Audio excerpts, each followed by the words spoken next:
হাঁটুর ব্যথা কি আপনার দৈনন্দিন জীবনকে নষ্ট করে দিচ্ছে? আগে কারণ বুঝুন, তারপর সমাধানে যাওয়া যাবে। জয়েন্ট পেনের পেছনে মূল সমস্যা থাকে ইনফ্লামেশন, কার্টিলেজ ওয়্যার আর হচ্ছে মিনারেল ডেফিসিয়েন্সি। এই ক্ষেত্রে 3টি প্রাকৃতিক বীজ অনেকটাই সাহায্য করতে পারে। 1 নম্বর হচ্ছে তিল। এতে রয়েছে ক্যালসিয়াম, ম্যাগনেসিয়াম ও জিঙ্ক, যা হাড় এবং জয়েন্টের স্ট্রেংথকে বাড়াতে পারে। 2 নম্বর হচ্ছে তিসি। ওমেগা 3 ফ্যাটি অ্যাসিড সমৃদ্ধ এই শস্য শরীরের ইনফ্লামেশন কমাতে একদম অদ্বিতীয় এবং ক্লিনিক্যালি প্রুভেন। হালিম, গার্ডেন ক্রিয়ার সিডস।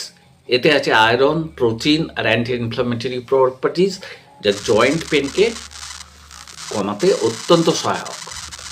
তো প্রতিদিন 1 চামচ করে এই 3টি বীজকে গুঁড়ো করে গরম জল বা দুধের সাথে খেতে পারেন।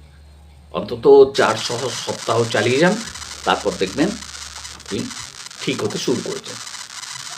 তবে যদি পেন খুব বেশি হয়, তখন তো ডাক্তারবাবুর কাছে যেতে হবে, বা ফোলা দেখলেন খুব বেশি হয়ে গেছে, বা ডাক্তারবাবু বললেন আমার আর্থ্রাইটিস হয়েছে, তাহলে ডাক্তারবাবুর পরামর্শ নিয়ে মতো ওষুধ খাওয়াই ভালো।